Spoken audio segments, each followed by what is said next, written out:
La Poderosa 92.9 FM. Radio Noticias La Poderosa. 7:12, son las 7 de la mañana con 12 minutos. Esta mañana lo que habíamos anticipado, saludamos con el señor ingeniero Rodrigo Gómez de la Torre. Él es el representante del sector empleador ante el Consejo Nacional de Salarios y también el presidente de la Cámara de Agricultura de la Primera Zona. Gracias por estar presente esta mañana fría, mi querido Rodrigo. Bueno, tú eres acostumbrado en el campo, realmente las mañanas son un tantito frías, pero en todo caso por estar acá con nosotros en el estudio y para conversar sobre este particular. ¿Hay o no hay sostenibilidad? Y de acuerdo al pronunciamiento que tú haces, la decisión adoptada por el presidente de la República de incrementar en $25 el salario mínimo es una decisión política. Mientras que en el sector oficial ya se ha dicho que se lo ha hecho en base a un sustento técnico. Entonces, sí sería analizado, sí tendría asidero este incremento de los $25, Rodrigo. ¿Cómo miran ustedes? ¿Qué es lo que puede pasar? A ver, Osvaldo, y buenos días contigo, buenos días con todos los radioescuchas. Creo que es importante reconocer que en las palabras del presidente en la entrevista que dio esta semana en la presidencia, justamente lo que él menciona es real. Este va a ser un esfuerzo muy fuerte para los empresarios, pero creo que hay que pensar seriamente no solamente en los grandes empresarios. Hay que pensar en los pequeños, medianos, microempresarios que representan el 95% del sector del tejido empresarial ecuatoriano, entendiendo que empresarios, emprendedores, empleadores, todos están poniendo parte de sí para pagar un salario, 2 salarios, 3 salarios, 5, 10, de 0 a 9, de 0 a 50 salarios. Entonces, un incremento de de $25 es un incremento importante, porque además no es solamente los 25, sino es un sinnúmero de beneficios adicionales que se tienen. Uh-huh. ¿A cuánto llegaría? ¿A cuánto llegaría con estos beneficios y todo lo que se tiene que cubrir con este incremento la contratación de una persona en una empresa? El incremento en costo más o menos sube a $32 desde el incremento. Pero claro, si cuando tú haces una relación ya del costo total del salario, y perdón que abra la calculadora porque no son números que están... Porque cuando revisamos y decimos, ok, una persona tiene una remuneración básica de 400 o 425 de una vez, ¿verdad? Uh-huh. 425, pero esos 425 no son 425, pues. Esos 425 se terminan multiplicando por un factor de 1.36 al menos. Y eso ya te da $578. Porque hay el 13º, hay el 14º, hay el fondo de reserva, está el tema de vacaciones, ahí son un sinnúmero de costos adicionales. Entonces, un pequeño emprendimiento, un comedor que está aquí por el sector de la radio, inclusive, por acá por la 10 de agosto y Naciones Unidas, cuando tenga que pensar seriamente, ok, el próximo año voy a tener que subir, tengo 2 o 3 colaboradores, voy a tener que subir salarios y adicionalmente tiene costos de insumos que se le han subido. ¿En cuánto va a subir el almuerzo, por ejemplo? ¿Va a subir exactamente en lo que le representa el incremento o va a ponerse lo que se llama el famoso colchoncito? Y esto de aquí que hemos discutido muchísimo con el sector de los trabajadores, más que con el sector empleador, con el sector de los trabajadores están preocupados porque dicen va a generar un efecto inflacionario. Y este efecto inflacionario probablemente va a ser más fuerte que el que tengamos. Eso por un lado. Ahora, vamos al otro lado. Tenemos un incremento de tributos para el año 2022, donde se ha dicho que es a partir de los $2,000. Uh-huh. Pero perdón, quienes ganan menos de $2,000 se les redujeron cualquier cantidad de deducciones. Entonces, al ganar menos de $2,000 y no poder deducir un poco de cosas que estaban acostumbrados a hacerlo, pues también pagarán un poco más de impuestos. Entonces, probablemente el incremento salarial si pensamos técnicamente, servirá para que puedan pagar esos impuestos adicionales, pero no necesariamente quedará en el bolsillo de los ecuatorianos. ¿Tú no le ves que se recupera la capacidad adquisitiva del salario en este aspecto con este incremento? La capacidad adquisitiva del salario, de acuerdo a los datos del INEC, la canasta básica, y aquí creo que es importante y voy a hacer énfasis en una palabra, la canasta básica familiar está en $715. Y según los mismos datos del INEC, el ingreso familiar, porque hay que comparar coles con coles, familiar está en $745. Entonces, según la información oficial, según la información técnica, el ingreso está por sobre la canasta. La realidad es otra. La realidad es que 7 de cada 10 ecuatorianos ni se van a oler el beneficio del salario, porque no tienen empleo. Entonces, seguimos discutiendo si subimos 5, si subimos 3, si subimos 10, si subimos 20. ¿Por qué no discutimos si subimos 500? Mientras los ecuatorianos no haya empleo. Acuérdate que en estos 4 años tendrán que llegar a los $500. No. Subamos más 500. Pero si no hay empleo, no hay salarios. Sí, es facilito el tema. La fórmula no es muy técnica, ahora, es bien básica. Y allí tú sostienes que esto es una decisión política la que se adoptó por parte del presidente, del Ejecutivo, y esto va a ser contraproducente porque va a ser más caro contratar y mucha gente no va a emprender, mucha gente va a preferir mantenerse o de pronto no entrar en hacer en algún emprendimiento, algún negocio, y no habrá la generación de empleo entonces. Yo creo que mucha gente la gente va a buscar minimizar el impacto, y vamos a ser crudos, vamos a hablar así en cristiano. Hay una encuesta que nos habla de que hay un grupo de empresas, de hecho habla en porcentajes, y dice el 14% de las empresas piensa subir salarios del 2022. Las encuestas hay que leerlas completas. Porque si yo encuesto quién va a ser el próximo presidente en la reunión de familia, pues probablemente tengamos un triunfo de un 90% de algún candidato. Pero cuando salimos a las elecciones, la realidad ha sido otra. Esta encuesta entrevista a 300 empresas. 300 de las más grandes empresas del Ecuador, tanto nacionales como multinacionales. De esas 300... solo el 14% está pensando en incrementar salarios. Ojo, solo el 14% de las más grandes. Pero alguien se ha ido a preguntarles al 95, 96% de las otras empresas que forman el tejido empresarial cómo van a sobrevivir el alza salarial, y no lo digo yo. Que digamos que el Rodrigo está en los salarios y a veces pelea y está discutiendo.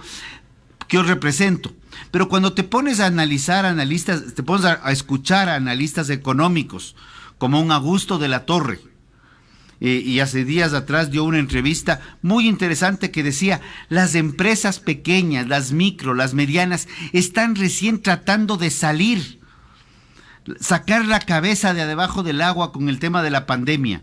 Un incremento salarial va a hacer que se ajusten mucho más y que tengan que tomar una decisión, si contratan gente o ya no contratan, desvinculan, o inclusive él menciona que podrían llegar hasta a cerrarse empresas. Tenemos un problema social, un problema grave, y es la falta de empleo pleno en el Ecuador. Este problema deriva en un problema de seguridad social, porque si no hay empleo pleno no hay afiliados, si no hay afiliados no hay aportes, si no hay aportes no hay billete para el seguro nomás. Sí, es facilito. Bueno, el billete está allí, ¿no? Son 20,000 millones que le están debiendo al Seguro Social. El Estado ecuatoriano. Exactamente. En su gran mayoría. Hay que tomar en cuenta. Mira lo que me dicen a través de la línea de WhatsApp. El empresario que abastece de productos de primera necesidad debería tener incentivos y exoneración en productos para siembra, producción, comercialización, etcétera. Como en otros países como los de Estados Unidos, donde el gobierno apoya al agricultor con maquinaria y hasta el punto final, que es poner en percha su trabajo, que hoy es poco o casi ni valorados en el Ecuador. No solo poner atención en salarios, sino hasta en quién va a adquirir, que también es también son sus empleados, manifiestan en este mensaje de texto. Lo más importante no es el tema salarios, es empleo y, como lo menciona, las cadenas productivas. A las cadenas productivas en este momento tienen, y voy a toparte el tema el que mejor conozco, digamos así, sector agropecuario. Y quiero hacer énfasis en una parte. Sector agropecuario es un sector que tiene una economía de base, la gran cantidad de gente contratada está en remuneración básica unificada o un poquito más arriba. Este sector va a verse inmerso en donde el 40% al 60%, de acuerdo a la actividad, el costo de producción es salarios. Entonces nosotros acaban de subirse un 6-7% en salarios, que representa casi el 50%, para hacerlo rápido. Entonces nosotros podríamos subir los costos fácilmente para trasladárselo al consumidor final. Pero resulta que hay un mercado informal tan grande en el cual la situación no es tan sencillo subir valores por la informalidad que está presente. Adicional. O sea, te quedas sin competitividad nomás. Gracias, guardo la palabra, dame un minuto. Siguiente punto. Costos de insumos y materias primas para producir en el sector agropecuario están disparados a nivel mundial.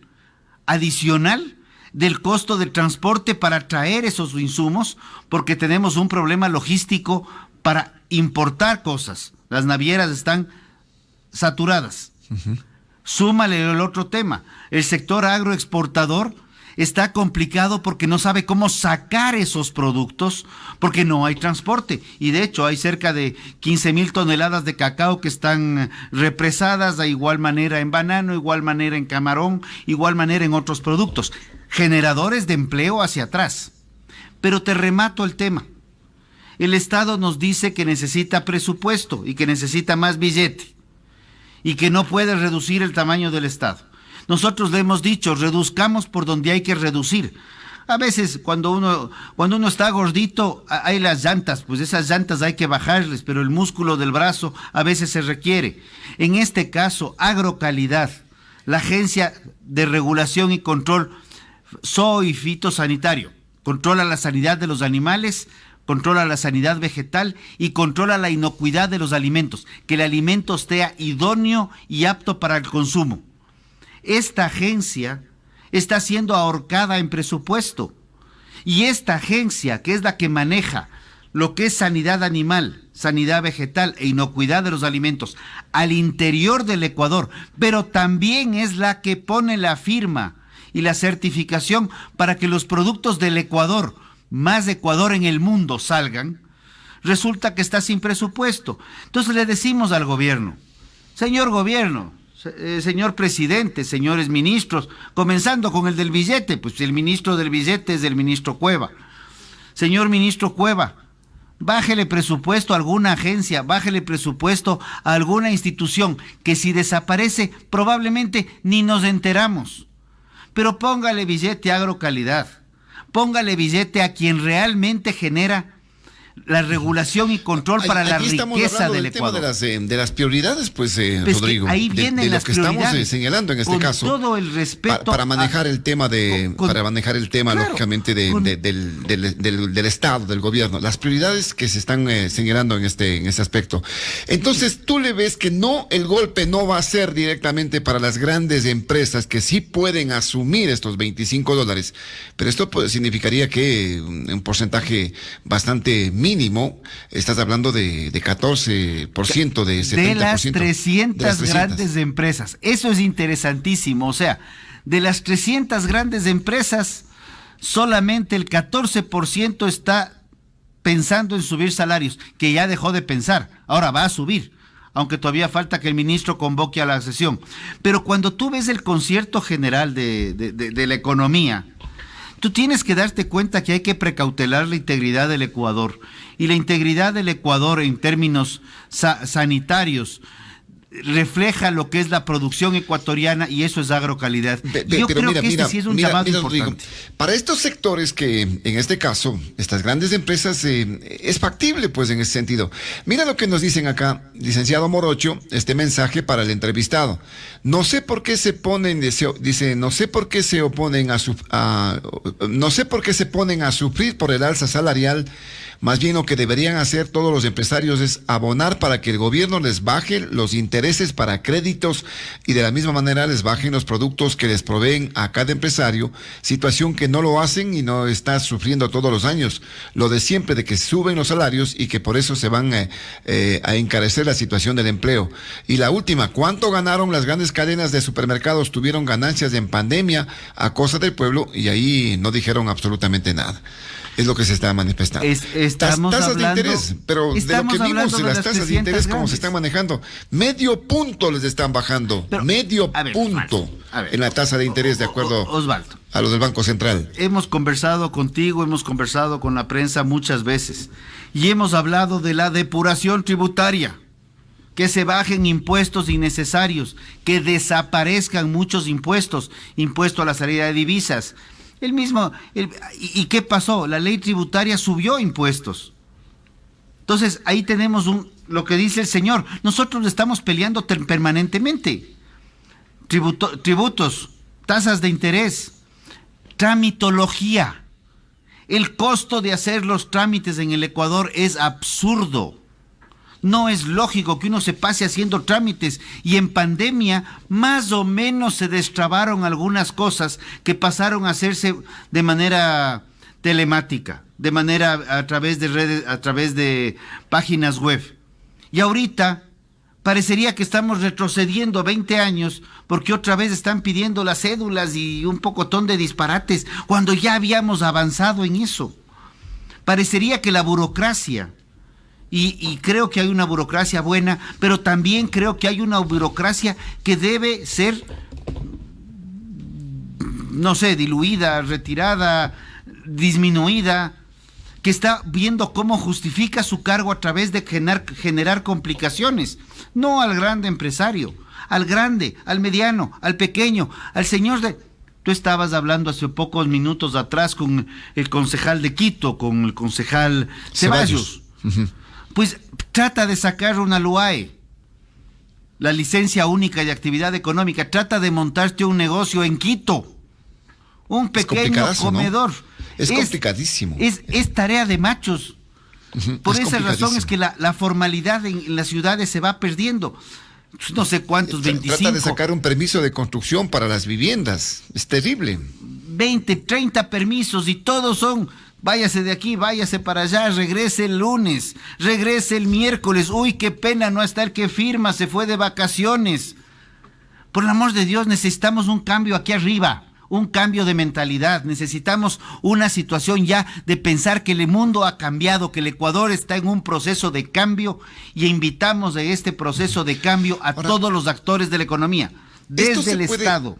Rodrigo, esto del salario, yo te decía, tomar en cuenta que esto es de este año, ¿no? El próximo año deberán ser otros $25, porque tendrás que llegar a los 500. Ya se están anticipando las empresas y de hecho las corridas económicas ya están viéndose cómo se van a dar. Y te voy a decir algo, Osvaldo, un trabajador más o menos con salario básico representa un costo de $8,100 al año.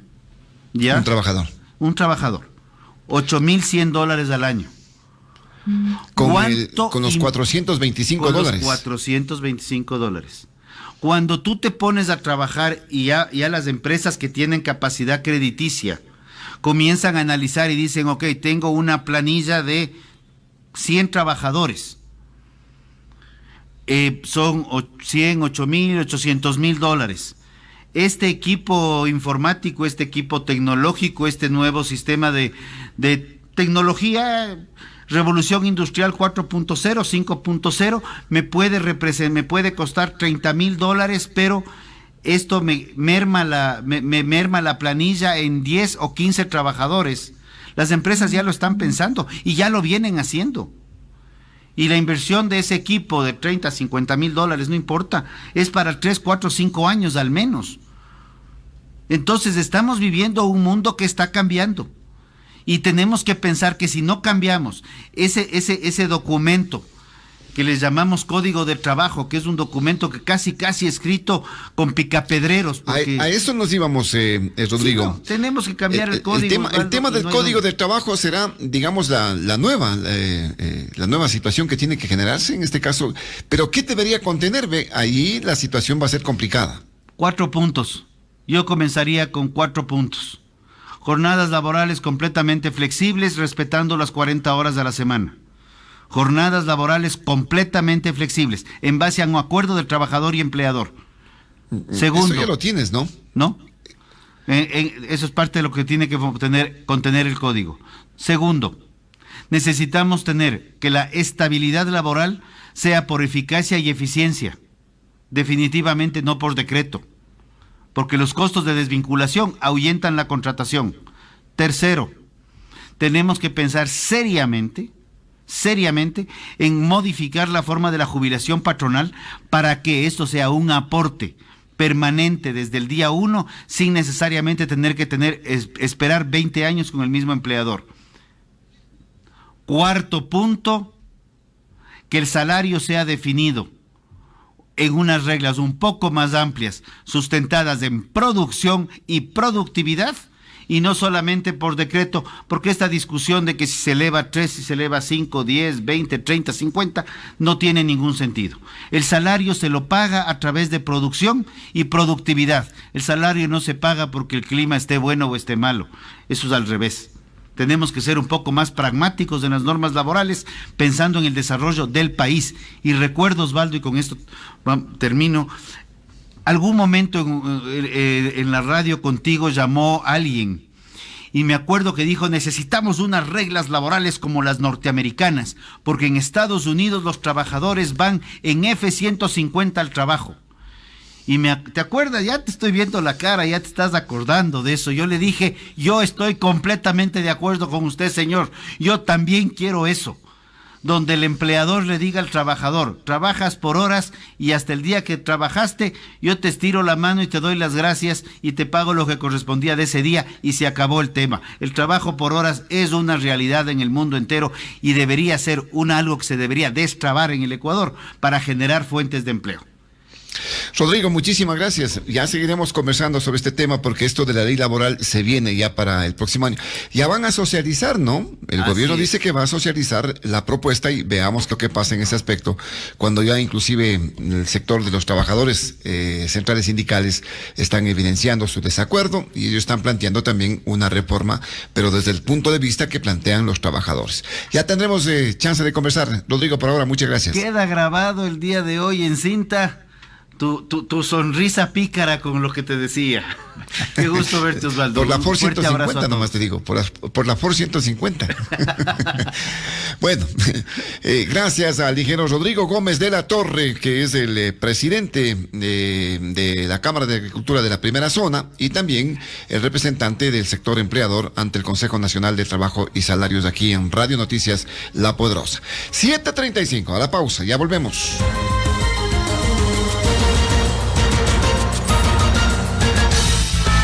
Esto es Radio Noticias La Poderosa.